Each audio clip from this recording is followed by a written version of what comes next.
शिवसेना नेते सुनील प्रभू आपल्यासोबत आहेत. आपण त्यांच्याशी बातचीत करणार आहोत.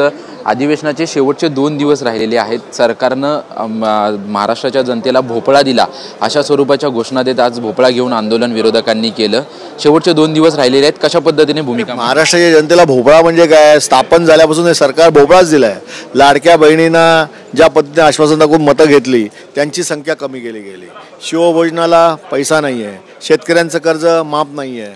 बी बियाण्यामध्ये प्रचंड मोठ्या प्रमाणात भ्रष्टाचार आहे. पीक विमा त्यांना तिकडे वाटाण्याच्या अक्षर दाखवल्या शेतकऱ्यांना. इकडे नुकसान भरपाई जी काय झाली पावसामुळे अवकाळी त्यांना शेतकऱ्यांना एक रुपया मिळालेला नाही आहे. मग मला सांगा सरकारने नेमकं केलं काय सर्वसामान्यांसाठी? तर भोपळा. आणि म्हणून विरोधी पक्षांनी आज भोपळा आंदोलन केलं.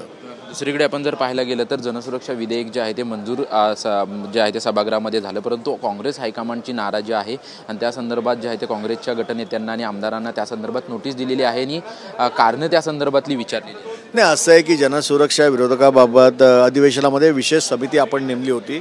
त्या समितीसमोर त्यांचे सदस्य होते, त्यांनी त्यांची बाजू मांडली असेल.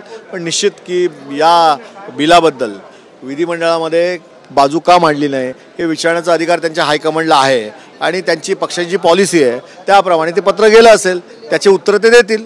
काल पक्षप्रमुख सभागृहामध्ये होते. विधान परिषदेमध्ये अंबादास दानवे यांचा निरोप समारंभ होता. त्यामध्ये मोठ्या प्रमाणात खेळीमेळीच्या वातावरणामध्ये जे आहेत एकमेकांना ऑफर ज्या आहेत त्या देण्यात आल्या. सोन्याचा चमचा वगैरे अशा प्रकारचे उल्लेख करण्यात आला. काय तुमची त्यावरती प्रतिक्रिया? असं आहे की या महाराष्ट्राच्या विधानसभेला एक प्रतिष्ठा आहे, परंपरा आहे आणि या वरच्या विधान परिषद सभागृहामध्ये अतिउच्च अशी माणसं सदस्य म्हणून राहून गेली. त्यामुळे त्याची गरिमा जी आहे ती टिकवायला लागते. ठीक आहे, खेळीबिळीच्या वातावरणामध्ये हशा टाळ्या ह्या सगळ्या गोष्टी होतात, परंतु अशा पद्धतीने जे काय बोललं जातं ते महाराष्ट्राच्या जनतेसमोर एक चांगला संदेश जावा म्हणून बोललं जावं आणि त्यामुळे कुचकट पद्धतीने बोलणं हे कधी महाराष्ट्र जनतेला रुचत नाही. त्यामुळे मला असं वाटतं की विधानसभेची विधान परिषदेची जी परंपरा आहे त्याची जपणूक सदस्यांनी करायला पाहिजे. एकनाथ शिंदेंची बोलणं उद्धव ठाकरेंनी टाळलं, बघणं देखील टाळलं, बसणं देखील बाहेर फोटो सेशनच्या वेळी टाळलं आणि कुठेतरी एकनाथ शिंदे अस्वस्थ वाटत होते का? तुम्ही फोटो जे आहेत व्हिडिओ सर्व बघितले? मी फोटो पाहिला नाही, परंतु माननीय उद्धवजी त्या कार्यक्रमाला होते.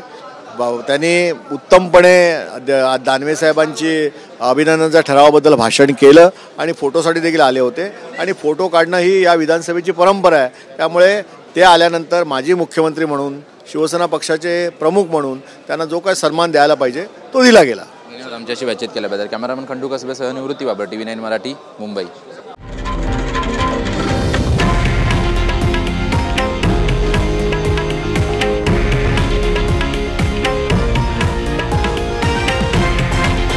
हे आहे देशातील नंबर 1 न्यूज नेटवर्क आणि आपण पाहत आहात TV9 मराठी, एकमेव.